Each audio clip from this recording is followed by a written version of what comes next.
اس شان پہ امت ہوئی قربان محمد، ہم ختم نبوت کی حفاظت کے امی ہیں، ہم زندہ و بیدار ہے مردار نہیں ہے۔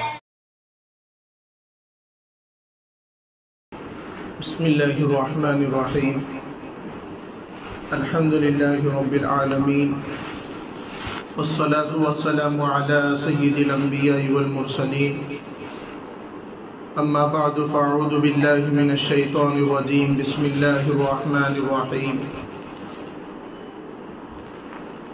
ما كان محمد ابا احد من رجالکم ولكن رسول اللہ وخاتم النبیین وكان الله بكل شيء عليما۔ صدق اللہ العظیم۔ رب اشرح لي صدری ويسر لي امری واحلل عقدۃ من لسانی یفقہوا قولی۔ رب اشرح لي صدری ويسر لي امری واحلل عقدۃ من لسانی یفقہوا قولی۔ رب اشرح لي صدری ويسر لي امری واحلل عقدۃ من لسانی یفقہوا قولی۔ رب زدنی علما رب زدنی علما رب زدنی علما، سبحانک لا علم لنا الا ما علمتنا انک انت العلیم الحکیم۔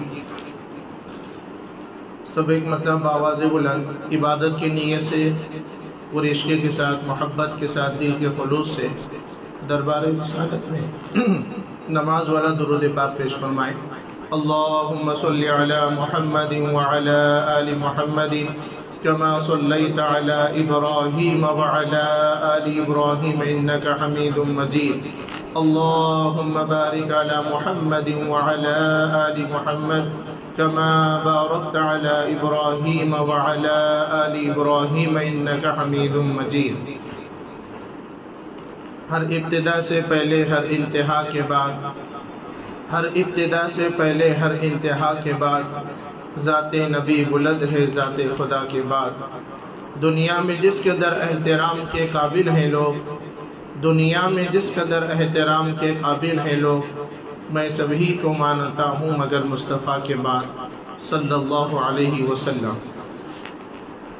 معزز و مکرم قابل احترام بزرگان دین، عزیز گیور نوجوان بھائیوں اور دوستوں،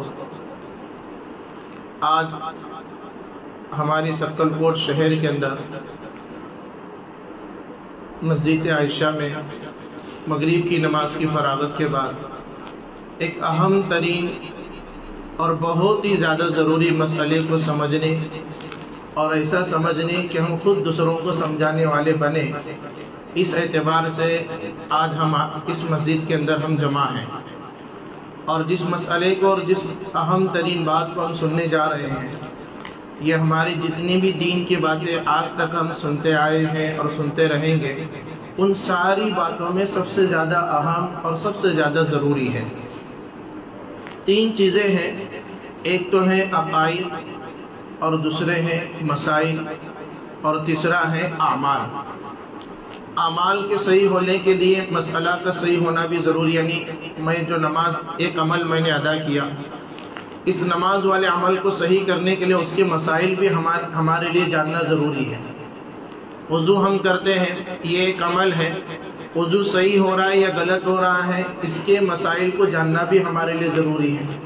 ہم سب غسل کرتے ہیں، اور غسل کے صحیح ہونے کے لیے اس کے مسائل کو بھی ہمارے لیے جاننا ضروری ہے۔ یعنی کسی بھی عمل کو صحیح کرنے کے لیے مسئلے کا جاننا بھی ہمارے لیے ضروری ہے، جن کو مسائل کہتے ہیں۔ اور یہ مسائل اور اسی طریقے سے اعمال کے اندر جان پیدا کرنے کے لیے، قبولیت کا ہونے کے لیے ایک نمبر پر چیز آتی ہے عقائد، عقائد کا صحیح ہونا۔ اب ہماری عام فہم زبان میں جو ہمارے سمجھ میں آئے، کہتے کس کو ہیں عقائد؟ یہ بہت سارے عقائد یعنی بہت سارے عقیدوں کی جمع ہے۔ بہت سارے لوگ جمع ہوتے ہیں، جیسے کہ ایک بچہ ہو تو ہم بولتے ہیں کہ یہ بچہ ہے، اور اگر بہت سارے بچے ہو گئے 4 5 10 تو ہم بولتے ہیں کہ بچے ہیں۔ بہت سارے بچے یہاں پر آ گئے، بہت سارے آدمی ہیں، بہت سارے لوگ ہیں، بہت سارے مرد ہیں۔ اس طریقے سے بہت یعنی جب ایک مرد ہو تو مرد کہتے ہیں، بہت سارے جمع ہو گئے تو ہم کہتے ہیں کہ بہت سارے مرد ہو گئے۔ تو ایسے ہی ایک چیز ہو عقیدے کے اعتبار سے تو اس ایک کو عقیدہ کہتے ہیں، اور بہت سارے عقیدے جمع ہو گئے تو اس کو عقائد کہتے ہیں۔ اب عقیدے کا کیا مطلب؟ آدمی جن باتوں کو دل سے مانتا ہے، آدمی جن باتوں کو دل سے مانتا ہے اس کو عقیدہ کہتے ہیں۔ ہم نے اس بات کو دل سے تسلیم کیا، جس بھی بات کو، اب اس پر مضبوطی سے جمے رہنا اور مضبوطی کے ساتھ اس پر عمل کرنا یہ ہمارے لیے ضروری ہے، جس بھی بات کو ہم دل سے مانتے ہیں۔ اب اس عقیدے کا مطلب اگر ہم سمجھیں گے، یعنی عقیدے کا مطلب کیا ہے، یہ تو ایک عربی لفظ ہے، تو اس کا لغوی معنی آتا ہے لغت کے اندر جو لکھا ہوا ہوتا ہے ڈکشنری وغیرہ کے اندر، اس کے معنی آتا ہے گرا مارنا، جس کو ہماری زبان میں کہتے ہیں گاٹی مارنا۔ اب اگر کسی چیز کی مضبوط اگر ہم گاٹی مار دیں، اب اس کو کھولنا ہمارے لیے مشکل ہو جاتا ہے۔ تو یہ اتنی بات بھی اگر ہمیں سمجھ میں آئے، عقیدہ مطلب کیا؟ کسی چیز کو اتنی مضبوطی کے ساتھ پکڑنا ہے اور ایسی مضبوط گانٹ اس کے اوپر مارنی ہے کہ لاکھ چاہے اس کو کھول نہ سکے۔ اگر کھولنا بھی ہے تو توڑنا پڑے گا، گاٹی اگر تاگے کی ہم ڈالے کھولنے کے چکر میں ٹوٹ جائیں گے وہ تاگا، لیکن اس کو کھولنا بڑا مشکل ہو جائے گا۔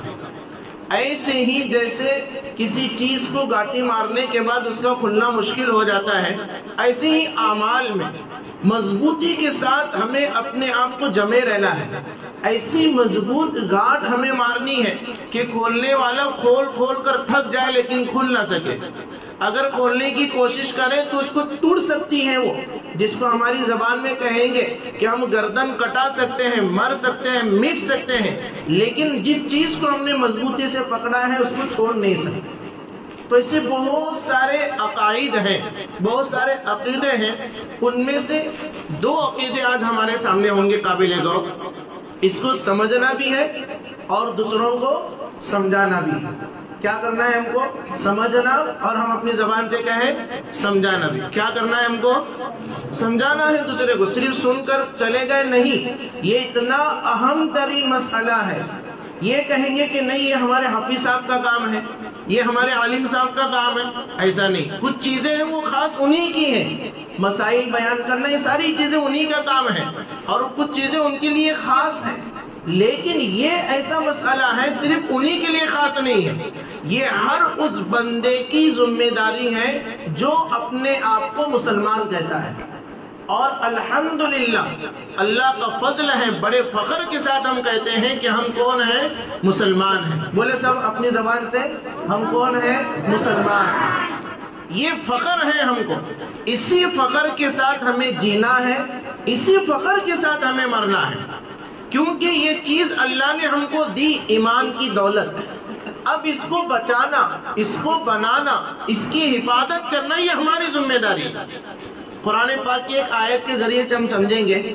اللہ تعالیٰ قرآن پاک کی ایک سورہ ہے، سورہ آل عمران، اس میں اللہ سبحانہ قدوس فرماتے ہیں یا ایھا الذین آمنوا اتقوا اللہ حق تقاتہ ولا تموتن الا وانتم مسلمون، کہ اے ایمان والو اللہ سے ڈرنے کا حق ادا کرو جیسے کہ اس سے ڈرنا چاہیے۔ پھر دوسری طرف اللہ نے فرمایا آگے دوسرے حصے میں وَلَا تَمُوتُنَّ إِلَّا وَأَنْتُمْ مُسْلِمُونَ، اور تمہیں موت نہیں آنی چاہیے مگر مسلمان ہونے کی حالت میں، یعنی ہم جب مرے تو ہم مسلمان ہی ہو کر رہ کر مرے، ہم تو ہیں لیکن اب مسلمان ہو کر مرنے ہی کی، رہ کر باقی رہ کر ہی ہمیں مرنا ہے، یہ اللہ نے ہمیں حکم دیا۔ اب یہاں سوال یہ پیدا ہوتا ہے، اللہ ہمیں ہی مسلمانوں کو کہہ رہے ہیں کہ ایمان والو تمہیں جب موت آئے تو مسلمان ہونے کی ہی حالت میں آنی چاہیے۔ ظاہر بات ہے کہ جب ہم مسلمان ہیں تو مسلمان رہ کر ہی مریں گے، ایک سوال آتا ہے، لیکن اس کا جواب یہ ہے کہ اللہ تعالیٰ اس بات کی طرف اشارہ کر رہے ہیں جس کا جواب میرا اور آپ کے آقا، زمانے کے آخری نبی، سرور کونین، امام الانبیاء حضرت محمد صلی اللہ علیہ وسلم اپنے فرامین عالیہ کے اندر ایک فرمان میں یہ بات کی طرف وضاحت کی، اس آیت کو ہمیں سمجھایا، یعنی اس آیت کی تفسیر حدیث ہی کے ذریعے سے ہو رہی ہے۔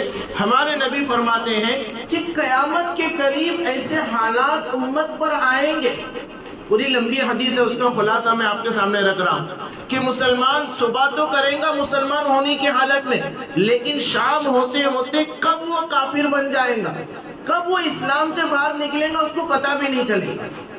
آگے فرماتے ہیں شام تو کرے گا مسلمان ہونے کی حالت میں، لیکن صبح ہوتے ہوتے کب کافر بن جائے گا، کب اسلام سے باہر نکلے گا، اس کو پتہ بھی نہیں چلے گا۔ اور آگے ہمارے نبی نے فرمایا دنیا کے چند ٹھکروں کی خاطر ایمان جیسی عظیم ترین دولت کو انسان بیچ دے۔ اور آگے درمیان میں بہت ساری باتیں صرف ہماری کام کے اعتبار سے کہ ہمیں کیوں اللہ نے کہا کہ اپنے ایمان کے ساتھ ہی تمہیں مرنا ہے۔ جب ہم مسلمان ہیں تو مسلمان رہ کر ہی مریں گے، یہ ہمارے ذہن میں آ رہا ہے، لیکن اللہ کہہ رہے ہیں مطلب جو ہمارے نبی نے ہم کو سمجھایا، حالات تم پر ایسے آئیں گے کہ یہ عظیم دولت تمہاری لٹنے کے لیے تمہارے دشمن ہر طرح کی ممکن محنت کوشش کریں گے، اور تم کو پتہ بھی نہیں چلے گا کہ تمہارے پاس یہ دولت کب لوٹ لے گی۔ جیسے کہ مولانا نے ابھی شروع میں اشارہ کیا کہ کیا اشارہ کیا کہ عظیم دولت ہمارے پاس ہے، اتنی عظیم اور اتنی بنی ہے کہ اس کا بدل کچھ ہے ہی نہیں۔ اس کو سمجھانے کے لیے، اس کی عظمت کو سمجھنے کے لیے اور ایک حدیث ہم سنیں تاکہ ہماری مجلس کے اندر اور نورانیت پیدا ہو کہ پیارے آقا صلی اللہ علیہ وسلم مثال دے کر فرماتے ہیں کہ ایک انسان ایسا ہے جس کے پاس ایمان ہے، یعنی مسلمان ہے، ایمان محفوظ ہے، وہ ہے مسلمان، لیکن اس کے پاس کھانے کے لیے کھانا نہیں، پہننے کے لیے کپڑا نہیں، رہنے کے لیے گھر نہیں، ٹھکانے کا کبھی صبح میں کھانا ملا، شام میں ملا نہیں ملا، کچھ گارنٹی نہیں، ایک ٹائم کا کھانا ہے دوسرے ٹائم کا نہیں ہے، لباس صحیح ڈھنگ کے اس کے پاس نہیں ہے پہننے کے لیے، اور کوئی اس کی عزت سماج اور سوسائٹی میں کچھ بھی نہیں ہے، لیکن ہے وہ ایمان والا۔ کیا کہہ رہے ہیں ہمارے نبی؟ ایک ایمان والا ہے، اس کے پاس کھانے کے لیے کھانا نہیں، پہننے کے لیے کپڑا نہیں، رہنے کے لیے گھر نہیں ہے ٹھکانے کا، لیکن ہے ایمان والا۔ اس کے متعلق فرماتے ہیں کہ سب سے زیادہ معزز ہے وہ بندہ جس کے پاس ایمان ہے، اللہ کے نزدیک سب سے زیادہ معزز قیمتی ہے وہ بندہ، کھانے کے لیے کچھ نہیں ہے لیکن وہ کامیاب بندہ ہے۔ اور ایک ایسا بندہ ہے جس کے پاس ایمان نہیں ہے، یعنی مسلمان نہیں ہے، وہ ایمان کی دولت اس کے پاس نہیں ہے، لیکن ہاں اس کے پاس عالی شان بینک بیلنس ہے، بنگلہ ہے، بینک بیلنس اس کے پاس ہے، اور پیسے اس کے پاس ہے، بڑی پراپرٹی اس کے پاس ہے، قسم کے کھانے کے لیے انتظام اس کے پاس ہے، اعلیٰ ترین پہننے کے لیے لباس اس کے پاس ہے، لیکن ہمارے نبی فرماتے ہیں اگر وہ مسلمان نہیں ہے، ایمان والا نہیں ہے، تو سب سے زیادہ ناکام ہے۔ اسی کو آپ کی توجہ کی برکت سے اور ایک سورہ آیت پاک یاد ہے جس کو ہم سورہ ہے مکمل، اس میں اسی عظمت کو اللہ نے بیان کی، چھوٹی سی سورہ ہے، ہم میں سے اکثر کو یاد ہوگا، 30ویں پارے کی یہ سورہ ہے سورۃ العصر، والعصر ان الانسان لفی خسر الا الذین آمنوا وعملوا الصالحات۔ اس میں اللہ فرماتے ہیں قسم ہے مجھے زمانے کی، سارے انسان خسارے کے اندر ہے۔ اب انسان کے اندر پائلٹ بھی آ گئے، وکیل بھی آ گئے، پراپرٹی والے بھی آ گئے، بڑے عہدیدار بھی آ گئے، عزت والے بھی آ گئے، ایسے مالدار کہ کبھی انہوں نے زمین پر قدم نہیں رکھا، ادھر آفس میں سے نکلے ادھر گاڑی میں، ادھر گاڑی سے اترے ادھر گھر میں، گھر پورا اے سی، گاڑی اے سی، ساری چیزیں راحت کے ساتھ آرام کے ساتھ گزارنے والے کروڑ پتی ہیں، اربوں پتی ہیں، خربوں پتی ہیں، سب انسان اس کے اندر آ گئے، چاہے پورا ملک کا وہ بادشاہ ہو، ساری عزت والے، کروڑ پتی، اربوں پتی، عہدیدار، سارے لوگ اس کے اندر آ گئے۔ اللہ فرما رہے ان الانسان لفی خسر، سارے انسان خسارے کے اندر ہے، ہر انسان کوئی بھی ہو۔ اگر ہمارے ذہن میں آ رہی وہ کروڑ پتی وہ بھی ناکام ہے کیا؟ وہ انسان نہیں کیا؟ وہ بھی تو انسان ہے۔ ارے وہ فلانے وکیل ہے، پورے ملک کے ٹاپ کے وکیل ہے، کیا وہ ناکام ہے؟ ناکام ہے، وہ بھی تو انسان ہی ہے۔ ارے وہ فلانے ہمارے ذمہ دار ہیں، ٹھیکیدار ہیں، کیا وہ بھی ناکام ہے؟ بولے ہاں وہ بھی ناکام ہے، کیوں؟ وہ بھی تو انسان ہے۔ انسانوں میں پھر کون کامیاب؟ اللہ آگے فرماتے ہیں الا الذین آمنوا، جو مسلمان ہیں، جو ایمان والے ہیں وہ کامیاب ہیں۔ جن کے پاس ایمان نہیں، چاہے دنیا کی ساری دولت ان کے پاس ہے، ایمان اس کے پاس نہیں ہے، ہمارے اللہ نے بھی فرمایا، ہمارے پیارے نبی نے بھی فرمایا کہ وہ دنیا کے سب سے زیادہ ناکام انسان ہے۔ وہ ظاہر میں تو لگ رہا ہے کروڑ پتی، اربوں پتی، خربوں پتی ہیں، لیکن کب تک ان کے کروڑ پتی، اربوں پتی اور سارے پیسہ، سارا بینک بیلنس، ساری چیزیں ان کے پاس کب تک رہیں گی؟ جب تک کہ جسم میں جان باقی ہے۔ جیسی روح نکل گئی ساری چیزیں ان کے جسم سے چھین لی جائیں گی، پراپرٹی ختم ہو گئی۔ ایسا نہیں کہ بھئی یہ ہمارے علاقے کے بڑے کروڑ پتی تھے، ملک کے بڑے نامور شخص تھے، اب ان کا انتقال ہو گیا ہے، ان کے لیے کوئی الگ سے پنجری بنائی جائے، سونے کی پنجری بنائی جائے، چاندی کی پنجری بنائی جائے، ان کو اس طریقے کا یہ کام کیا جائے، ان کو الگ سے قبر کے اندر دفنایا جائے، ان کی قبر کے اندر کیا اے سی لگائی جائے، یہ کبھی بغیر اسی کے انہوں نے زندگی نہیں گزاری، نرم بستر ان کے لیے، ایسا کچھ بھی نہیں ہے۔ جیسی روح ختم ہو گئی ساری وقات ان کی ختم ہو گئی۔ لوگ عزت کیا کرتے تھے، ان کو دیکھ کر کھڑا کرتے تھے، لیکن جب مر گئے کوئی مقام ان کا نہیں۔ اب جسم سے کپڑے نکال رہے، کوئی تمیز سے کپڑے نہیں نکالتے کہ بھی بڑے شیر صاحب تھے، بڑے وقت کے بڑے ذمہ دار تھے، چلو ان کا کرتا جب نکالیں گے میت کا تو کوئی تمیز سے نہیں نکالتے، بلکہ پورا پھاڑ کر نکالا جاتا ہے۔ تو یہ پیسہ، یہ عہدہ، یہ عزت، یہ کسی کام کی نہیں ہے۔ ہمارے نبی نے فرمایا سب چھوڑ کر جانا ہے، ساتھ آئیں گے ہمارے اعمال، اور وہ بھی اعمال وہ ساتھ ہمیں دیں گے جبکہ ہمارے اعمال اللہ کے نزدیک قبول ہوں۔ اور وہ اعمال اللہ کے نزدیک کب قبول ہوں گے؟ جبکہ ہمارا عقیدہ صحیح ہو، ہمارا ایمان صحیح ہو، عقائد صحیح، ہمارا ایمان صحیح، ایمان صحیح، ہمارے اعمال صحیح، ہمارے اعمال مقبول، اور وہ وعدے جو کلام پاک کے اندر اللہ نے فرمایا ہے ان وعدوں کو ہم دنیا میں پورا ہوتا ہوا دیکھیں گے۔ دنیا میں بھی اللہ کامیابی دیں گے، مرنے کے بعد بھی کامیابی ملیں گے۔ تو اب اس تمہیدی توجہ کی طرف یعنی متوجہ کرنے کے لیے جو بات کہی گئی اس تمہیدی بات کے بعد اب آئیے عقیدے کی طرف، یعنی عقیدہ کتنا اہم ہے۔ جو سوال اٹھایا تھا ہم نے شروع میں کہ اللہ نے ہم سے کیوں کہا یہ ایمان کے عظیم دولت کی حفاظت کے لیے، کیونکہ حالات ایسے آئیں گے، ان حالات میں ہمیں اپنے ایمان کی حفاظت بہت زیادہ ضروری ہے۔ سب کچھ لٹ سکتا ہے، لٹا سکتے ہیں، لیکن ایمان کو ہم چھوڑ نہیں سکتے، اپنے عقیدے کو ہم خراب نہیں کر سکتے۔ یہ اللہ نے ہمیں فرمایا جو ابھی ہم نے شروع میں سنا۔ اب آئیے ہمارے عقائد میں سے دو عقیدے ہیں جو اہم ترین ہیں ہمارے، ایک ہے عقیدہ توحید اور ایک ہے عقیدہ نبوت و رسالت، اور تیسرا آتا ہے عقیدہ آخرہ۔ عقیدہ توحید یعنی ہمارے اللہ میاں جو ایک ہی ہیں، جن کو ہم اللہ کہتے ہیں، اللہ ہی عبادت کے لائق ہے، وہی معبود ہیں، وہی سجدہ کرنے کے لائق اور قابل ہیں، انہی کے سامنے ہاتھ پھیلایا جائے گا، انہی کے سامنے منت و نیاز کی جائے گی۔ اللہ کے علاوہ جو کام اللہ کے ساتھ خاص ہے کسی اور کے ساتھ ہم کر نہیں سکتے۔ اللہ کی ذات میں اور اللہ کی خصوصی صفات میں ہم کسی کو بھی شریک نہیں کر سکتے، اور اگر ہم نے کسی کو شریک کیا ہم مسلمان نہیں ہو سکتے، ہم مشرک ہو گئے، ہمارے اللہ کے نزدیک کوئی عمل قابل قبول نہیں، عقیدہ ہمارا ختم ہو گئے، خراب ہو گئے۔ اب ہم لاکھ نمازیں پڑھیں، لاکھ روزے ہم رکھیں، کروڑ پیسہ ہم اللہ کی راہ میں خرچ کریں، بیت اللہ کے سائے میں جا کر ہم نمازیں ادا کریں، مسجد نبی میں جا کر ہم نمازیں ادا کریں، اس کے علاوہ بھی بے شمار نیک اعمال کریں، عقیدہ ہمارا خراب ہے، کوئی عمل اب اللہ کے نزدیک قابل قبول نہیں۔ اس کو عقیدہ توحید کہ اللہ کی ذات میں اور اللہ کی خصوصی صفات میں کسی کو بھی شریک نہ کرنا۔ جیسے اب اللہ کے بعد کوئی اللہ نہیں ہے، اللہ جس کو ہم نے مانا وہی اللہ ہے، اب اللہ کے علاوہ کسی اور کو ہم اپنا معبود اور خدا نہیں بنا سکتے، تو ایسے ہی جس نبی کو ہم نے نبی مانا ہے اس نبی کو صرف نبی نہیں ماننا ہے۔ کیا ماننا ہے؟ یہاں سے ہماری اس مجلس کی اہم بات شروع ہو رہی ہے۔ کیا ماننا ہے؟ صرف نبی نہیں، آخری نبی ماننا ہے۔ کیا ماننا ہے؟ سب اپنی زبان سے کہیں، آخری نبی۔ ہمارے نبی کو صرف نبی ماننا ضروری نہیں ہے، ایک انسان ایسا ہے جو ہمارے نبی کو نبی مانتا ہے لیکن آخری نبی نہیں مانتا تو وہ بھی مسلمان نہیں ہے۔ جیسے اللہ کو اللہ مان رہا ہے لیکن اور کسی کو بھی اللہ مان رہا ہے، وہ مسلمان ہے، یعنی اللہ کے ساتھ شریک اس نے کیا۔ ایسے ہی اللہ کے بعد جیسے کوئی اور اللہ ہم کسی کو نہیں مانتے، اگر کوئی مانے تو مسلمان نہیں، ایسے ہی ہمارے نبی کے بعد اب کوئی نبی نہیں، یعنی ہمارے نبی ہی آخری نبی ہے۔ یہ بات ہمیں سمجھنی بھی ہے اور دوسروں کو سمجھانے بھی ہے۔ یہ اتنی اہم ترین بات ہے، اس کے لیے بے شمار قربانیاں صحابہ سے لے کر ہمارے اکابرین اولیاء کرام تک اس عقیدے کی حفاظت کے لیے دی گئی ہے۔ اب اس کی طرف ہم جائیں گے تو کافی لمبا وقت لگیں گے، اس کو ہم پہلے سمجھیں گے، وقت اگر ملیں گا تو پھر انشاءاللہ وہاں پر بھی ہم جائیں گے۔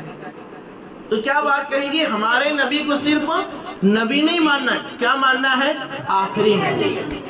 اب جیسے ہم نے کہا کہ ہمارے نبی کا نام بھی ہم جانیں، کیا ہے ہمارے نبی کا نام حضرت محمد صلی اللہ علیہ وسلم۔ اب بہت سارے ہم پوچھیں گے کسی کو کہ ہمارے نبی کا نام کیا، تو کوئی کہیں گے حضرت صلی اللہ علیہ وسلم۔ تو اس لیے ہم جانیں کہ ہمارے نبی کا نام حضرت صلی اللہ علیہ وسلم نہیں ہے، ہمارے نبی کا نام اصل جو نام ہے محمد۔ نبی اللہ کے بعد سب سے اونچا مقام و مرتبہ رکھنے والے ہیں، اس لیے ادب اور احترام میں ہم شروع میں کہتے ہیں حضرت محمد، پھر آگے درود پاک پڑھتے ہیں۔ جب بھی نبی کا نام آ جائے تو نبی کے نام کے آنے کے بعد درود پاک کا پڑھنا یعنی سننے کے بعد واجب ہو جاتا ہے۔ تو اس لیے ہم چھوٹا سا درود پاک پڑھتے ہیں صلی اللہ علیہ وسلم۔ اب پورا نام ہو گیا، ہمارے نبی کا نام تو محمد ہے۔ اب اگر ہم کسی کو پوچھیں گے کہ ہمارے نبی کا نام کیا ہے، اب وہ کہیں گا یا ہم بتلائیں گے حضرت محمد صلی اللہ علیہ وسلم۔ ایک بات ہوگی۔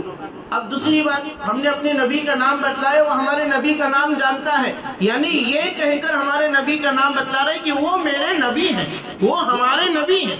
اب صرف یہاں پر آ کر بات ختم نہیں ہوتی، نبی کو نبی ماننا ضروری نہیں ہے، بلکہ نبی کو نبی ماننے کے ساتھ آخری نبی بھی ماننا ضروری ہے۔ اب یہ دوسری بات بھی ہم اپنے دوستوں کو، اپنے رشتہ دار کو، اپنے بچوں کو، اپنے گھر کی مسورات کو ہم بتائیں گے کہ ہمارے نبی حضرت محمد صلی اللہ علیہ وسلم، آگے کہیں گے ہی آخری نبی ہے، ہمارے نبی حضرت محمد صلی اللہ علیہ وسلم ہی آخری نبی ہے۔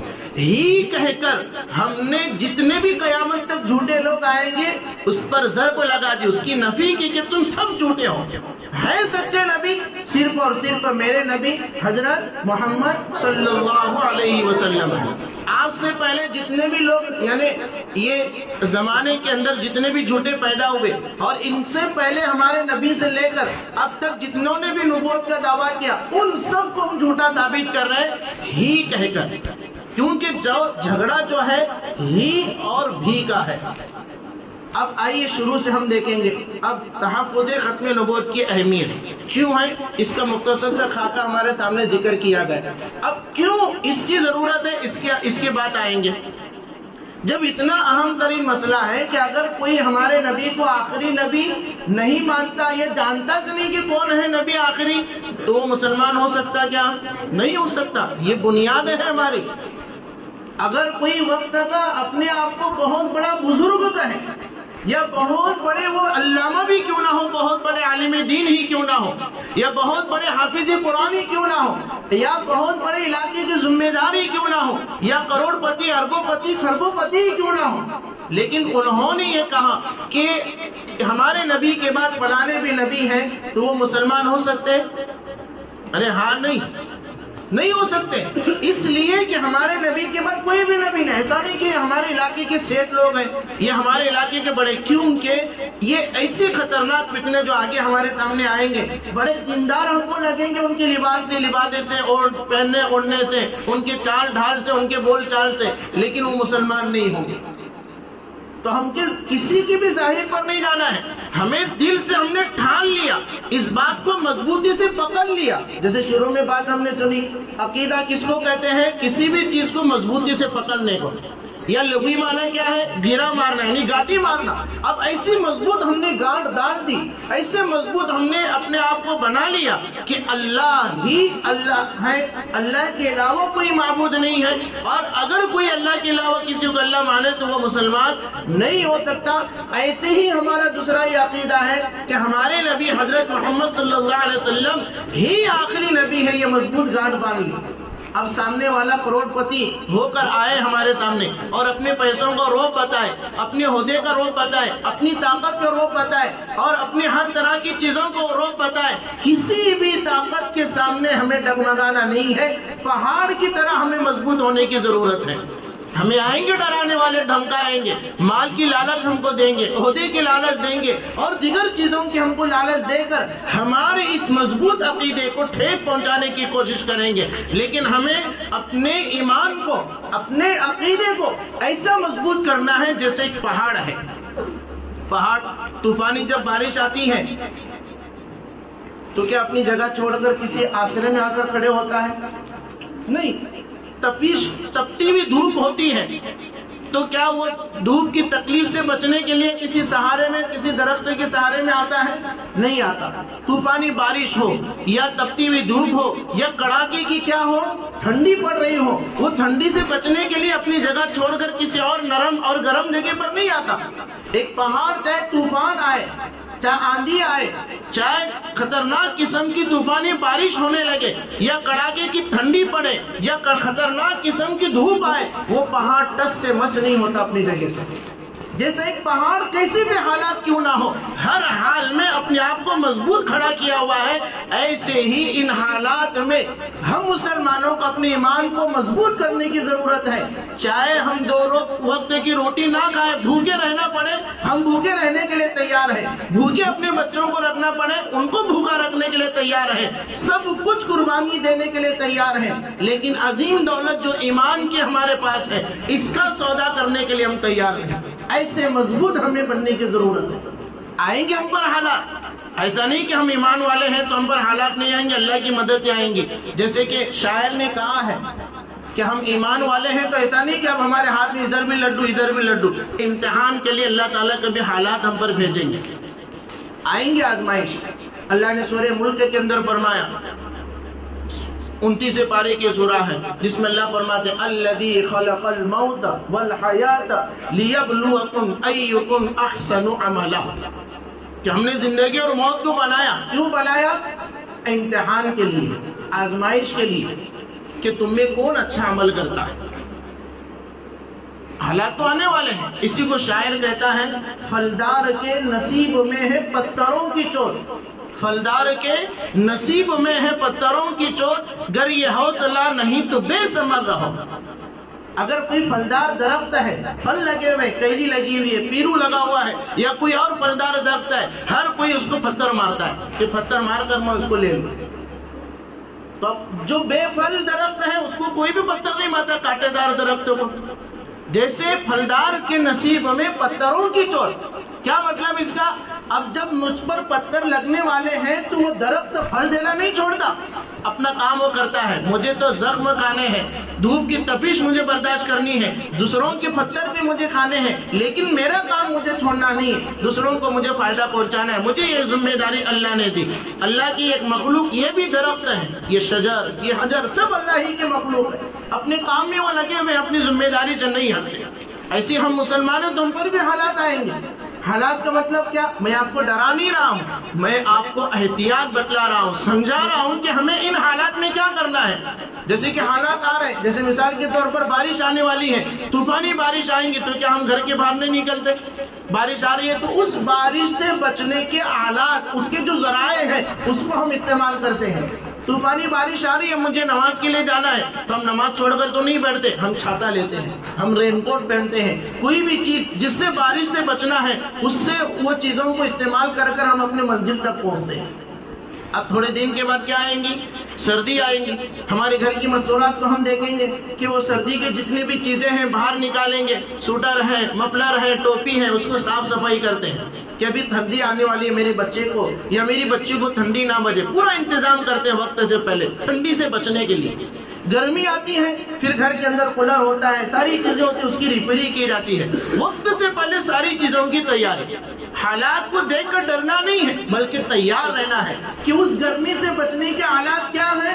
وہ اے سی لگاؤں، اللہ نے طاقت دی، یا کولر لگاؤں، پنکھے کو میں درست کر لوں تاکہ دھوپ کی گرمی سے میں بچ سکوں۔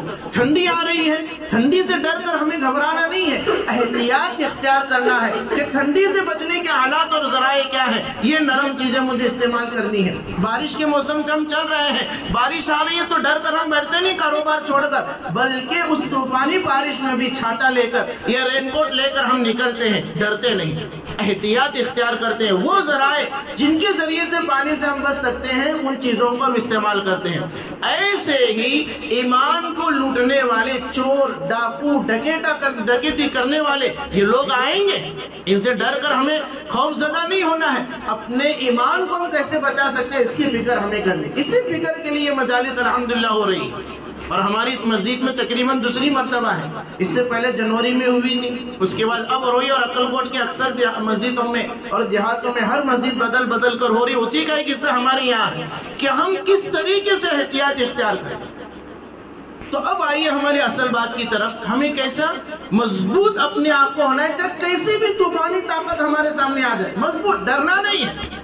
ہم مسلمان ہیں، اسی مسلمان ہونے کے ساتھ، ایمان والا ہونے کے ساتھ ہی مجھے جینا ہے، اور اسی کے ساتھ ہی ہمیں کیا ہے، مرنا ہے۔ مسلمان ہو کر ہی مریں گے تو ہم کامیاب ہیں، کیونکہ ہمارے نبی نے فرمایا ہماری اصل زندگی دنیاوی زندگی نہیں ہے۔ ایک مسلمان کی اصل زندگی مرنے کے بعد شروع ہوتی ہے، جو کبھی ختم ہونے والی نہیں ہے، ہمیشہ ہمیشہ رہیں گی۔ دنیا میں جو بولے وہ ہو، ایسا نہیں ہوگا۔ جو ہم بول رہے ہیں اس کے خلاف بھی ہو سکتا ہے، جو ہم سمجھ رہے ہیں اس کے خلاف بھی ہو سکتا ہے۔ جو بولے وہ ہو، یہ دنیا میں نہیں ہوگا، جنت میں ہوگا، جنت میں ہوگا۔ ساری ہماری تمنا ہے، ساری آرزو، ہاں دنیا میں تھوڑی جو ہم چاہ رہے ہیں اس کے لیے تھوڑی محنت کرنی پڑے گی۔ جیسے کہ ہم چاہ رہے ہیں میرا ایمان محفوظ رہے، صرف چاہنے سے نہیں ہوگا، ہمیں محنت کرنی پڑے گی۔ جیسا میں اپنے ایمان کی حفاظت کی محنت کر رہا ہوں، ایسے ہی مجھے دوسروں کی بھی ایمان کی حفاظت کی محنت کرنی پڑے گی۔ یہ ہمارے سچے مسلمان ہونے کی دلیل ہوگی۔ تو ہمیں کیسے ہونا ہے، ایک دم مضبوط، اتنے مضبوط ہونا ہے طوفان آ کر طوفان ختم ہو جائے، بارش آ کر بارش کا موسم ختم ہو جائے، گرمی آ کر گرمی کا موسم ختم ہو جائے، لیکن پہاڑ اپنی جگہ سے ٹس سے مس نہیں ہوتا۔ ایسی کتنی بھی بڑی طاقت ہمارے سامنے آئے، وہ ہمیں ڈرا کر، دھمکا کر، ہر اعتبار سے طریقہ اختیار کر کر وہ تھک جائے، لیکن اپنے ایمان کو ہم سے چھین نہ سکے۔ ایسے مضبوط ہمیں اپنے آپ کو بھی بنانا ہے اور ہمارے بچوں کو بھی بنانا ہے، ضروری ہے۔ تو اب آئیے جہاں سے ہماری بات چھوٹی ہو واپس آتے ہیں۔ ہم کیا بات چل رہی تھی، ہماری بات یہ چل رہی تھی کہ ہمارے نبی حضرت محمد صلی اللہ علیہ وسلم ہی آخری نبی ہے، اس لیے کیوں ہی کہنا ہے، کیوں یہ کام کی کرنے کی ضرورت ہے۔ اب آئیے مرزا غلام احمد قادیانی، یہ جو ملعون ہے، اس کی حقیقت کی طرف آتے ہیں۔ یہ ایسا ملعون ہے جس نے اپنے آپ کے نبی ہونے کا اس نے اعلان کیا، اور ڈائریکٹ اس نے اعلان نہیں کیا کہ میں نبی ہوں، بہت سارے پیترے، بہت سارے طریقے اس نے مسلمانوں کے لوگوں کے دلوں کو جیتنے کے لیے اختیار کیے، اور اس نے 1 سال 2 سال نہیں، تقریباً 20-30 سال تک اس کی پوری پلاننگ کی۔ کیونکہ آئیے اوپر جب سنتے ہیں، ہمارے نبی حضرت محمد صلی اللہ علیہ وسلم کے آخری دور ہے دنیا سے پردہ فرمایا جانے کا، اسی آخری دور میں بہت سارے لوگ اپنے نبی ہونے کا اعلان کیے۔ اس میں اسود انسی ہیں، مسلمہ کذاب ہیں، اور ایک عورت ایسے 4-5 لوگ تھے جنہوں نے اپنے نبی ہونے کا اعلان کیا۔ اسود انسی نے بھی اعلان کیا تو ہمارے نبی نے، جیسا آج ہم بیٹھے ویسے ہمارے نبی کے ساتھ صحابہ بیٹھے ہوئے تھے، انہوں نے کہا کہ فلاں شخص نے مجھے تکلیف پہنچائی، تو پورا ایک لمبا واقعہ ہے۔ کئی مہینوں تک انہوں نے حضرت فیروز دہلوی رضی اللہ تعالیٰ نے، ایک صحابی ہیں، انہوں نے محسوس کیا کہ ہمارے نبی کو اس فلاں ملعون کے ذریعے سے تکلیف پہنچی ہے، اب اس کی سزا سزائے موت کے علاوہ کچھ نہیں ہے۔ گئے پورے ایک منصوبے کے ساتھ، پورے ایک پلاننگ کے ساتھ، پورے ایک ترتیب کے ساتھ، منظم ایک طریقہ حضرت فیروز دہلوی رضی اللہ تعالیٰ نے اختیار کیا۔ پھر اس کے بعد اس ملعون، اس ملعون کو جس نے نبی ہونے کا اعلان کیا کہ ہمارے نبی کی نبوت کا انکار نہیں کیا، حضرت محمد صلی اللہ علیہ وسلم بھی نبی ہے اور میں بھی نبی ہوں، ہم کو کیا کہنا ہے، بھی نکال کر ہی، ہم نے ہی کی۔ ادھر اسود انیسی کو بھی ہم نے جھٹلایا، مسلمہ کذاب کو بھی رد کی کہ تو بھی جھوٹا ہے، اب کا بھی ملعون جھوٹا ہے، یہ قیامت تک جتنے جھوٹے آئیں گے سب جھوٹا ہے، کیونکہ اسود انسی نے بھی کہا میں بھی نبی، آپ بھی نبی۔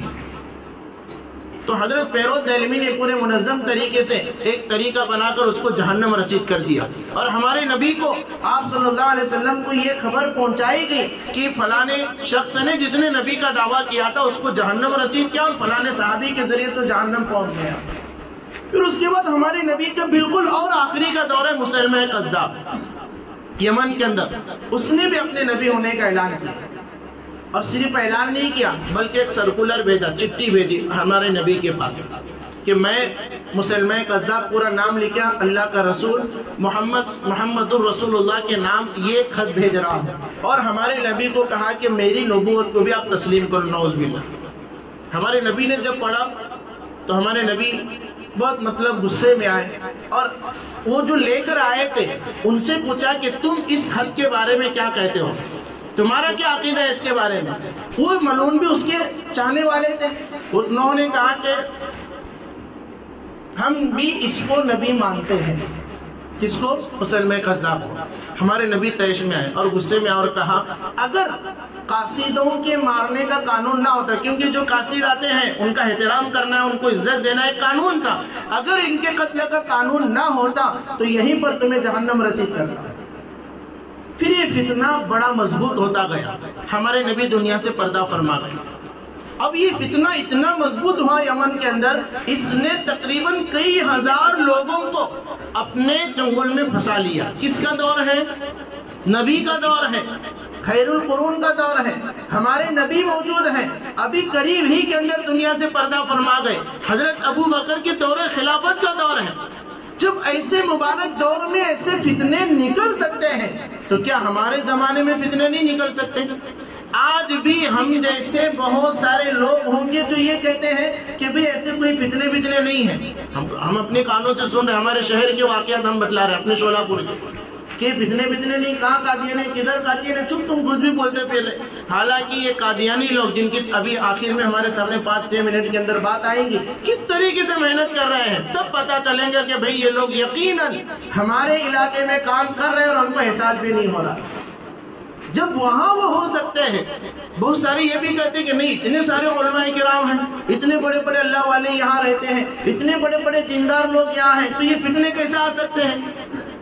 کہ صحابہ سے بڑھ کر کسی کا مرتبہ اور مقام ہو سکتا ہے کیا؟ نہیں ہو سکتا۔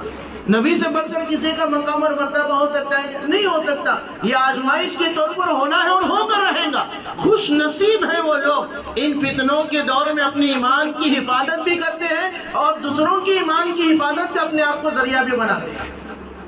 ہمارے نبی کے دور میں جب یہ فتنے نکلے ہیں تو اب بھی نکلنا یقینی ہے، اور ہو رہے ہیں ایسا۔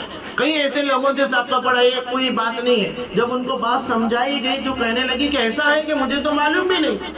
اب وہ انجانے بن رہے تھے، یہ حقیقت میں ان کو معلوم نہیں، وہ اللہ ہی جانتے ہیں۔ ہم تو ظاہر اعتبار سے یہ سمجھے کہ چلو چاچا اب تک تمہیں معلوم نہیں تھا، لیکن اب تو معلوم پڑا کہ ہمارے شہر میں لوگ کام کر رہے ہیں۔ بولے ہاں معلوم پڑا۔ اب تمہارا کام کیا ہے؟ اپنے ہر متعلقین، ہر محبین، ہر رشتہ دار، جتنے بھی تم سے ربط میں رہنے والے لوگ ہیں، چاہے مسلمان ہو یا نہ ہو، ان کو یہ کہو، کیا کہو جو ابھی تھوڑی دیر پہلے ہم نے کہا، پوری محبت سے کہے۔ ہمارے نبی سب کہیں، ہمارے نبی حضرت محمد صلی اللہ علیہ وسلم ہی آخری نبی ہے۔ یہ ہر ایک کو بتانا ہے، ہر ایک کو بتانا ہے۔ اور اس کی اہمیت کو سمجھنے کے لیے اور ایک بات ہم سمجھیں، عالمی پیمانے پر پورے ورلڈ اور ملکی لیول پر یعنی دنیاوی لیول پر جو کام کرنے والے علماء کرام ہیں، عالمی جب یہ مجلس ہوئی ہمارے پڑوس کے ملک کے اندر، بہت سارے تجویز یعنی منصوبے پاس ہوئے، اس میں سے ایک چیز انہوں نے یہ بات کہی کہ اگر اس طرح کے فتنے نہ بھی ہوتے، ہمارے نبی کی ختم نبوت کا انکار کرنے والے، ہمارے نبی آخری نبی ہے یہ انکار کرنے والے فتنے نہ بھی ہوتے، تب بھی لوگوں کو ہمارے نبی آخری نبی ہیں یہ بتانا ضروری تھا۔ کیوں کہ آخری نبی ہے یہ بولنا، یہ کیا ہے؟ عبادت ہے۔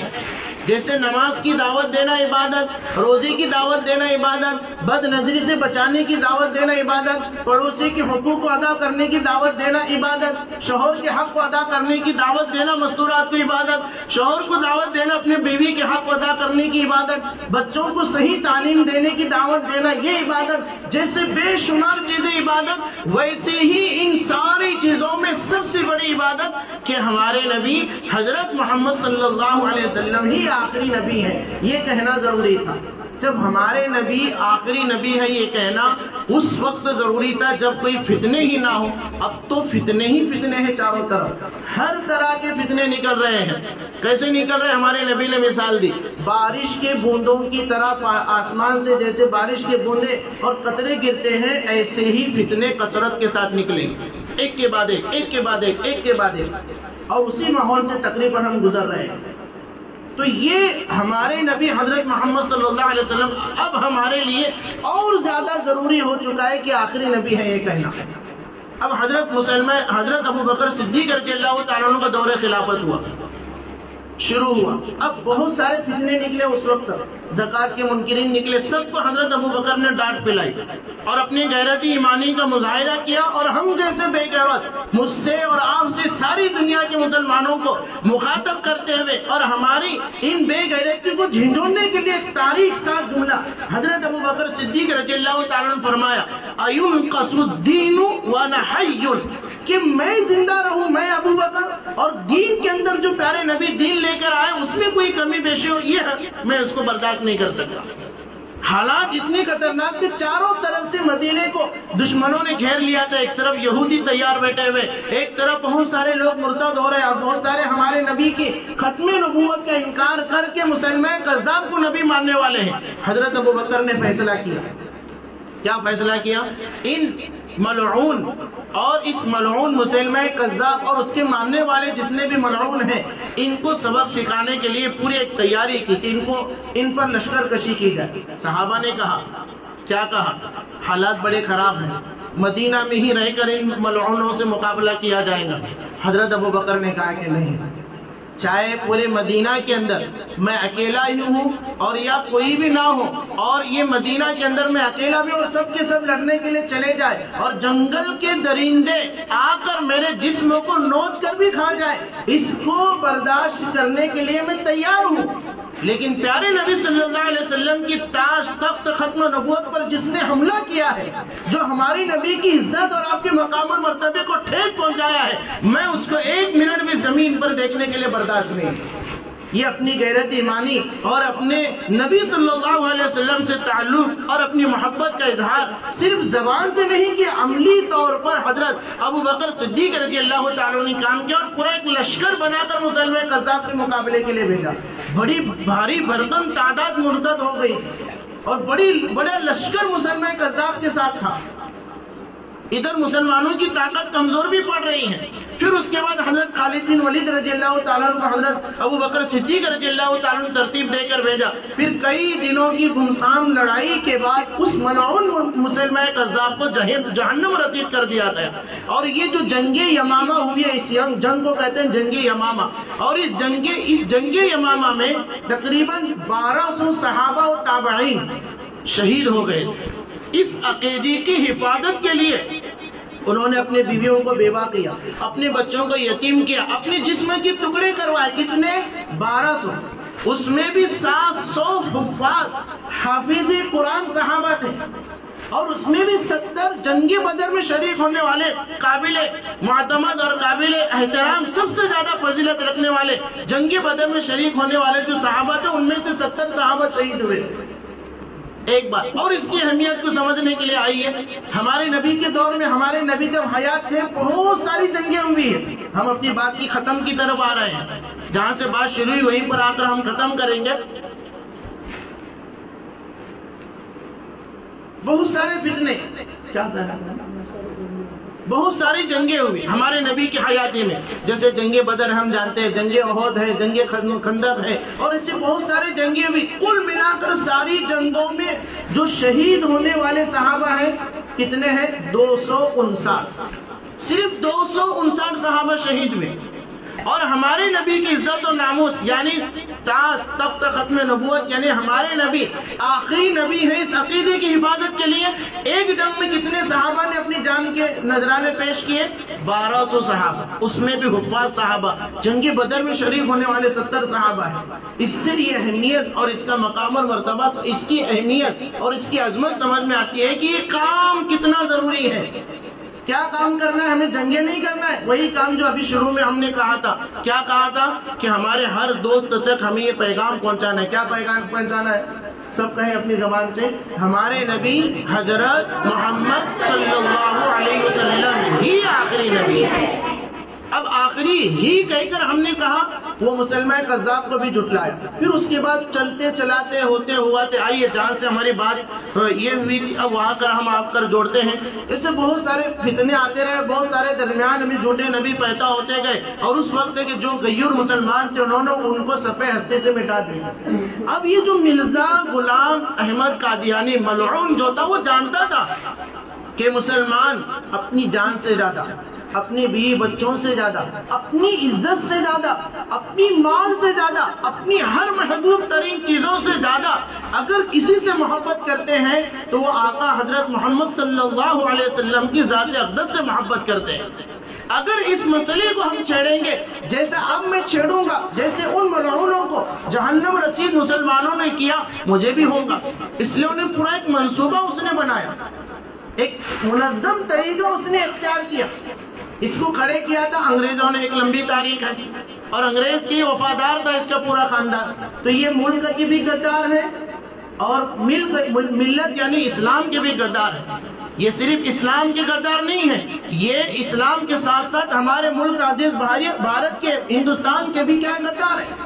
انگریز کے خلاف پورے ہندوستان کے باشندے بالخصوص مسلمان جنگ لڑ رہے ہیں، لیکن یہ کتابیں لکھ رہا ہے کہ انگریز کی حکومت یہ مسلمانوں کے لیے رحمت ہے، اس کے خلاف جنگ نہ لڑی جائے، اس کے خلاف جہاد نہ کیا جائے. وہ خیر اور رحمت ہندوستان کے لیے بتا رہا ہے. اور ہمارے بڑے بڑے اکابرین اولیاء کرام انگریز کی اس منحوس اور اسی طریقے سے ناپاک سازش کو سمجھ گئے تھے کہ یہاں سے صرف مسلمانوں کی حکومت کو ختم کرنے کے لیے انگریز نہیں آئے ہیں، اسلام کو بھی مٹانے کے لیے آئے ہیں. وہ صفحے ہستی سے مٹانے یعنی ہمارے اسلام کو اس ملک سے ختم کرنے کے لیے، حفاظت کے لیے کھڑے ہو گئے. اور مسلمان ہی اول صف میں تھے.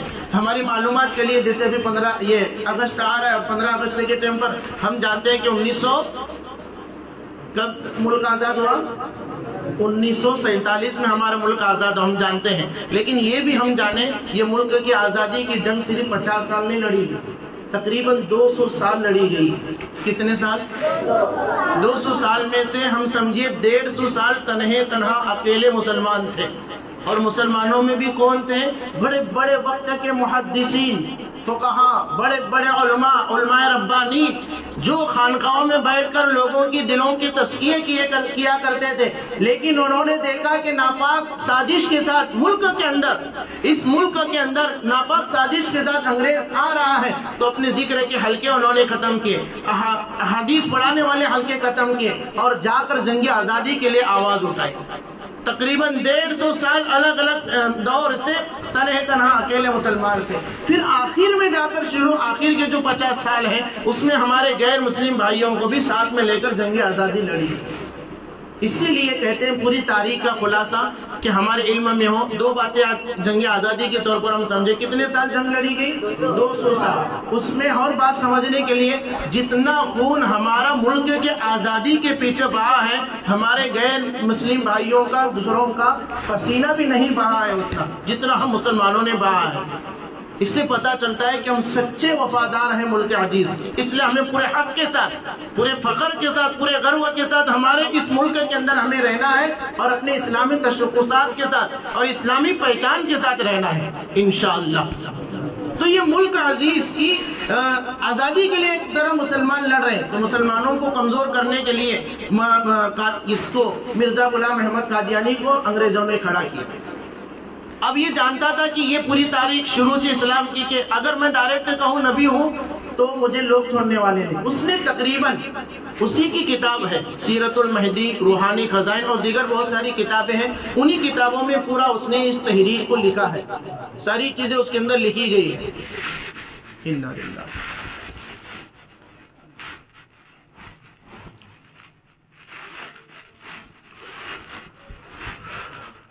درود شریف پڑھیے صلی اللہ علیہ وسلم۔ تو اور مختصر کرتے ہوئے اس نے اپنی کتاب کے اندر ان باتوں کو لکھا کہ کس طریقے سے اس نے یہ کام شروع کیا۔ پہلے مسلمانوں کو اپنے اعتماد میں لینے کے لیے اس نے کہا کہ میں مجدد اسلام ہوں، ہمدرد اسلام ہوں، اور واقعتاً اس نے وہ کام کیا جس سے لوگ اس کو اپنے اعتماد میں لے رہے تھے کہ یہ ہمارا خیر خواہ ہے۔ اسلام اس وقت آریہ سماج کی طرف سے اور دیگر غیر مسلموں کی طرف سے اسلام پر یلغار تھی، لوگ یعنی الزامات اسلام کے اوپر لگا رہے تھے۔ اس موقع پر یہ کھڑے ہو کر اسلام کی طرفداری میں باتیں کہنا شروع کی کہ نہیں، اسلام حق ہے اور اسلام ہی یہ سچا مذہب ہے، اور اسی سچے مذہب کے ذریعے سے یہ دین پھیل رہا ہے۔ بہت ساری باتیں یعنی خیر خواہی کے طور پر کام اس نے شروع کیا۔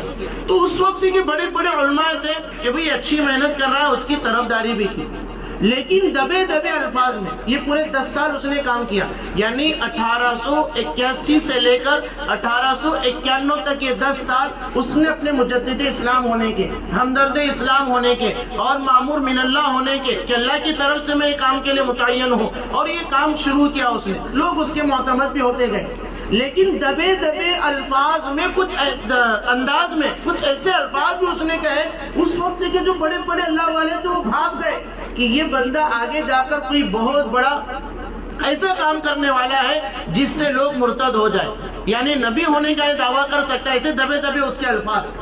تو 1891 تک اس نے یہ کام کیا، پھر 1881 سے لے کر 1891 تک 10 سال تک تو اس نے کیا کہا، میں مجدد اسلام ہوں، 1881 سے لے کر 1891 تک۔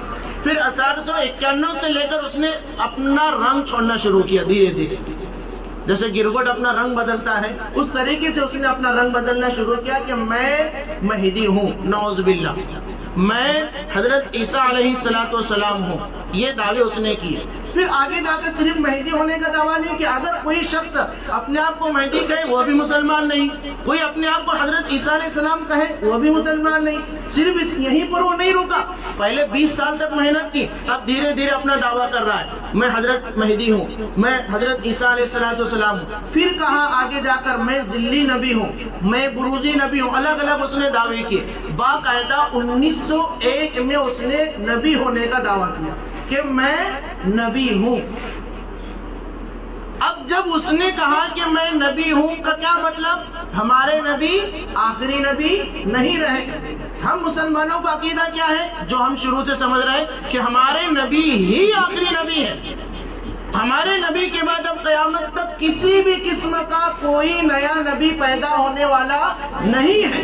لیکن اس نے کہا کہ میں بھی نبی ہوں، اور صرف اتنا ہی نہیں کہا پیارے بزرگوں، نوجوان بھائیوں، تو ہم سوچیں اپنے دوستوں کو بتلائیں، صرف اتنا نہیں کہا، نبی ہونے کا دعویٰ نہیں کہ اپنی کتابوں کے اندر وہ لکھا ہے کہ میں یعنی ایک محمد تو وہ ہے جو مکہ کے اندر پیدا ہوئے تھے، اب وہ دنیا سے پردہ فرما گئے، دوبارہ محمد کی شکل میں اب میں مرزا غلام احمد قادیانی، یہ قادیان پنجاب کا ایک شہر ہے، ہمارے ملک عزیز کا ایک صوبہ ہے پنجاب، اس میں قادیان ایک گاؤں کا نام ہے، وہاں پر میں دوبارہ محمد کی شکل میں نعوذ باللہ پیدا ہوا ہوں، جو ہمارے اسلام کے عقیدے کے خلاف ہے۔ یعنی جو مر گیا دوبارہ اور کسی کی شکل میں کوئی پیدا ہو سکتا ہے کیا؟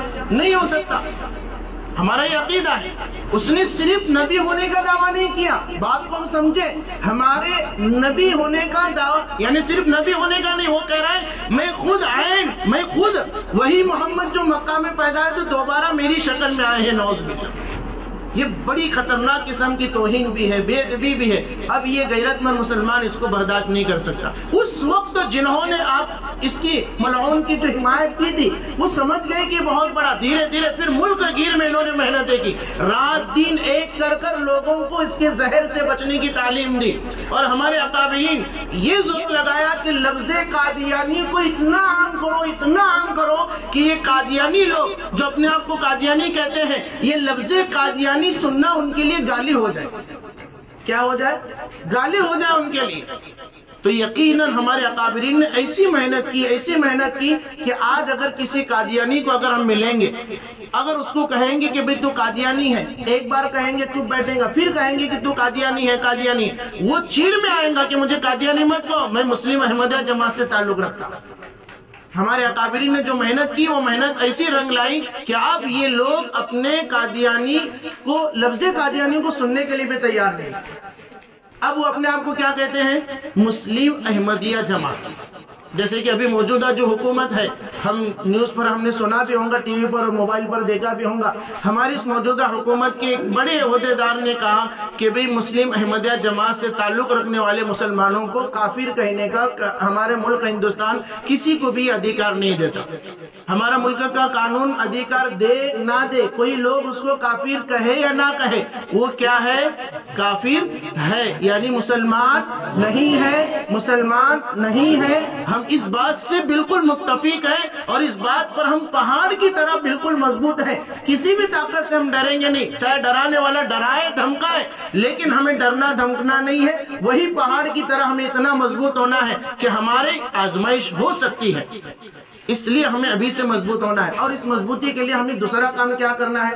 آئیے مختصر 2 منٹ میں وہ بات میں کہہ کر اپنی بات ختم کروں. وہ کام کیا ہے؟ اپنے بچوں کو بھی ہمیں سنبھالنا ہے. جو درمیان میں ہمارے سامنے بات آئی، اپنے بچوں کو بھی سنبھالنا ہے. ہم جیسا کیسا ہم جائیں گے، زندگی گزریں گے اللہ کے پاس، لیکن قیمتی سرمایہ یا اولاد کی شکل میں ہمارے پاس ہے. ہم یہ چاہتے ہیں کہ ہمارے مرنے کے بعد بھی ہمارے کھاتے میں نیکیاں پہنچے. ہمیں اپنی اولاد کو کیسی بنانا ہے؟ نیک بنانا ہے.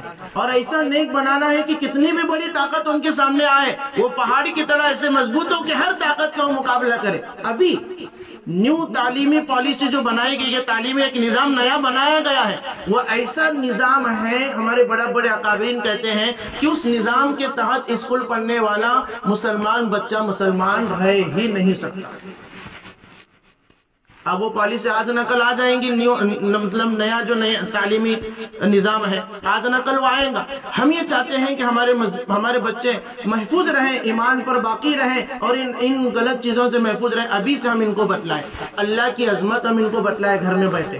ہم مدرسے کے حوالے نہ کریں بچہ ہمارے مدرسے جا رہے ہیں، ہم بیٹھے والدین جو یہاں بیٹھے ہم سب الحمدللہ باپ ہیں، بھائی ہیں، جو بھی ہے ذمہ دار ہیں، ہم اپنے معصوم بچوں کے ساتھ بیٹھے اللہ کی عظمت بتلائیں، نبی صلی اللہ علیہ وسلم کی سچی محبت ان کو بتلائیں، صحابہ کرام رضی اللہ عنہم کی سچی محبت ان کو سکھلائیں، اہل بیت جو ہمارے نبی کے گھر والے ان کی سچی محبت ان کو بتلائیں. ہم نہیں جانتے، علماء کرام سے ہم رابطے میں مضبوطیت اختیار کریں اور کہیں کہ مجھے میرے بچوں کی اس اعتبار سے تربیت کرنے کوئی رہنمائی کرو، مجھے سلیقہ بتلاؤ. ہماری یہ سچی تڑپ، ہماری یہ سچی فکر، ہماری یہ سچی قرآن ہمارے بچوں کو بھی ایسا مضبوط بنائیں گی، کتنا بھی بڑا طوفان ان کے پاس آئے وہ طوفان کا ڈٹ کر مقابلہ کریں گے اور اپنی تعلیم پر مضبوط رہیں گے انشاءاللہ. تو اس کے لیے کیا کرنے کا ہے؟ صرف سن کر جانا نہیں ہے. الحمدللہ ہماری اس مسجد میں مکتب چلتا ہے، چلتا نا مکتب؟ سب مکتب کے بچے ہیں کہ نہیں؟ الحمدللہ سب بولو الحمدللہ. اب ان بچوں کی تعلیم میں مضبوطی لانے کی ضرورت ہے. یہ مکاتب کے اندر یہی عقائد کو حفاظت، مسائل کی تصحیح، اعمال کی تصحیح کا کام ان مکاتب کے اندر ہوتا ہے. اس کو مضبوط کرنے کی ہمیں فکر کرنا ہے، جو بھی طریقہ اختیار کر سکتے ہو مضبوط کرنے کا ہمیں کرنا ہے. اور ایک سب سے زیادہ مؤثر طریقہ ہے مکتب کو مضبوط کرنے کا، وہ اگر میں بتلاؤں تو سب عمل کر سکتے ہیں؟ کریں گے سب بڑے؟ کچھ مشکل نہیں ہے. روز اپنے بچندہ کو مدرسے میں کیا کرنا ہے؟ بھیجنا ہے. کتنا بھی بیمار رہ دے، ہاں ایسا بیمار ہے چل نہیں سکتا، چلنے کی طاقت نہیں ہے، اب کیا ہے؟ بارش رہی کر کو مدرسے کی چھٹی، سر دکھ رہا، بچہ کیا بولتا ہے اب نہیں جانا، ٹھنڈا ٹھنڈا ماحول ہے، نیندو آ رہی مجھے، تھوڑا سونے کا ہے. تو نہیں کیا بولتا؟ امی بہت پیٹ دکھ رہا میرا. تو امی بھی بیچارے اتنے رحم کرتے ہیں کہ ٹھیک ہے بیٹے سو جا، آج کا ایک دن نہیں گیا تو کیا ہوتا. ہمارے بڑے بڑے اللہ والے بولتے ہیں کہ ایک دن بھی اگر دینی تعلیم کے یعنی تعلیم حاصل کرنے کی چھٹی بچہ کرتا ہے، اس کی نحوست 40 دن تک رہتی ہے. ایک دن کی چھٹی کی نحوست کتنے دن تک؟ 40 دن تک. 2 دن کی چھٹی 80 دن تک. 3 دن کی چھٹی پورے 4 مہینے، 120 4 مہینے ہوتے. اب ہم آسانی سے مہینے کی 4 چھٹیاں تو ہمارے بچوں کی ہوتی. اب بتاؤ اگر بچہ چھٹی کرے گا تو ہمارا بچہ آنے والی طاقت کا کیسے مقابلہ کر سکتا ہے؟ تو ہمارے مسجد میں الحمدللہ مکتب چلتا ہے، اس کی طرف بھی ہمیں دھیان دینا ہے، مضبوط بنانا ہے پابندی کے ساتھ. اور دوسری مضبوط بنانے کی ذمہ داری یہ ہے کہ ہمارے اس حد میں جتنے بھی بچے ہیں وہ مکتب پڑھنے والے بنے. اسی فکر ہر ایک کو کرنی ہے۔ نمبر 1 پر مکتب کے مسجد کے ذمہ دار، نمبر 2 پر مسجد میں مکتب میں بھیجنے والے والدین، باپ دادا، ان کی ذمہ داری ہے کہ دونوں مل کر اگر محنت کریں گے، پڑھانے والے بھی مل کر محنت کریں گے تو یقیناً مکتب مضبوط ہوگا، اور ایسا مضبوط ہوگا کہ اب یہاں کتنی بھی بڑی آندھی طوفان آ جائے عقیدے کو خراب کرنے کی، ہمارے بچوں کی ایمان اور عقیدے کی مطلب خراب نہیں کر سکتا، کیونکہ ہمارے اکابر اولیاء کرام کہتے ہیں اگر بچہ مکتب کی ترتیب سے گزر جائے گارنٹی وارنٹی ہے کہ وہ بچہ مسلمان ہو کر ہی مرے گا۔ تو اس لیے کیا کرنا ہے ہم کو؟ مکتب کو مضبوط کرنا ہے۔ مضبوط کرنے کے 2 طریقے میں نے بتلائے، ایک تو بچوں کو پابندی سے بھیجنا ہے، نمبر 2 مسجد کی ذمہ دار اور مکتب میں بھیجنے والے بچوں کے جو ذمہ دار ہیں، ماں باپ، سرپرست، پیرنٹس، پالک، ان کی ذمہ داری ہے کہ اپنے گھر کے آس پاس نہیں جاتا مدرسہ، چل بیٹے میرا بچہ فلانے جگہ پر مدرسہ جا رہا، وہاں پر تو بھی سیکھ، چل تیری فیس دینے کی تیری طاقت نہیں ہے، چل میں ہی دیتا، تیرے پاس کتاب نہیں ہے، چل میں ہی دلاتا، 150 روپے ادھر ادھر ہم تھوکنے میں، جلانے میں خرچ کرتے، بیڑی پینے میں، تھوڑا ہم کم کریں، اس بچے کو ہم پڑھائیں گے تو یہ بچے ہمارے لیے آخرت کا ذخیرہ بنیں گے انشاءاللہ۔ سب کریں گے عمل انشاءاللہ۔ 2 باتیں آج کہے گی عقیدے کے تعلق سے، اس کی حفاظت میں تفصیلی بات ہمارے سامنے آئی ہے۔ اب یہ قادیانی جو ہے اپنے آپ کو نبی کہتا ہے، اس کا زہر ہمارے شہر میں بھی ہے، یعنی عقل کوٹ کے اطراف میں ہم سب اس میں جانتے ہیں، کئی عقل کوٹ کے ایسے دیہات سے آج سے 10-15 سال پہلے جہاں پر قادیانی پنڈت مصلی پر کھڑے رہ کر نماز پڑھاتے تھے، لیکن ہمارے اکابرین اولیاء کرام اور ہمارے جو شہر کے بزرگ ہیں، چاہے کلکوٹ سے ہو یا شولہپور سے ہو، ہر ایک نے فکر کی، اب وہ اپنے ان مسجدوں سے تو نکل گئے لیکن اب بھی ان سے متاثر لوگ ہیں، تو ایسی جگہوں کو سنبھالنے کی ذمہ داری کس کی؟ ہماری ہے۔ جہاں سے بات شروع ہوئی وہیں پر میں بات ختم کر رہا ہوں، کسی حافظ قرآن کی، کسی عالم دین کی نہیں کہ تم مولانا ہے تم کرو، نہیں، ہر اس شخص سے کی ہے جو اپنے آپ کو مسلمان کہتا ہے۔ سب نبھائیں گے اس کو، اور کیا کرنا ہے؟ وہی بات ہمارے نبی حضرت محمد صلی اللہ علیہ وسلم۔ ایک بات، اور دوسری بات، ملعون مرزا غلام احمد قادیانی یہ مسلمان نہیں ہے، یہ بھی ہمیں بتلانا ہے، کیونکہ جب ان کو طاقت کا سپورٹ ہو رہا ہے، وہ اس کا سہارا لے کر ایک معصومیت کے ساتھ مسلمانوں کا لبادہ پہن کر وہ مسلمانوں کو دھوکے دیتے پھر رہے ہیں، اور کئی مسلمان ان کی زد میں بھی آ گئے۔ ہمارے عقل کوٹ کی دیہاتوں کو ہم دیکھیں، اب بھی پورا منصوبہ بنا کر ایسے دیہاتوں کو وہ ٹٹول رہے ہیں جہاں امام نہیں ہے، وہاں وہ امام رکھ رہے ہیں۔ اب جہاں وہاں قادیانی امامت کریں گا تو ظاہر بات ہے کہ امامت جب کریں گا جو مسلمان ہی نہیں ہے، کسی کی نماز ہونے والی، اور کوئی اب اس کے جھانسے میں آ گیا کہ وہ مرزا غلام احمد قادیانی کو بھی نبی مان رہا، کیا ہوتا اس کا نبی مانے تو؟ ایسے بھی لوگ ہیں، کیا ہوتا؟ جیسے کہ کرنٹ کا وائر ہے پورا کھلا، اس کو تھوڑا ہاتھ لگے تو کیا ہوتا؟ پورا جل کر راک اور خاک ہوتا، ایسے ہی اس کا ایمان جل کر راک اور خاک ہوتا اگر اس ملعون کو اگر کوئی نبی مانتے۔ تو اس لیے ہماری ذمہ داری ہے اس کی کام کی ذمہ داری کو ہم سمجھیں اور اپنے دوستوں تک بتلائیں، اپنے ان دیہاتوں میں جن دیہاتوں سے ہم تعلق رکھتے ہیں وہاں تک بھی جائیں۔ اور دوسری ایک ترتیب مالی اعتبار سے بھی ہمیں اس مجلس تحفظ ختم نبوت عقل کوٹ کو مضبوط کرنی ہے۔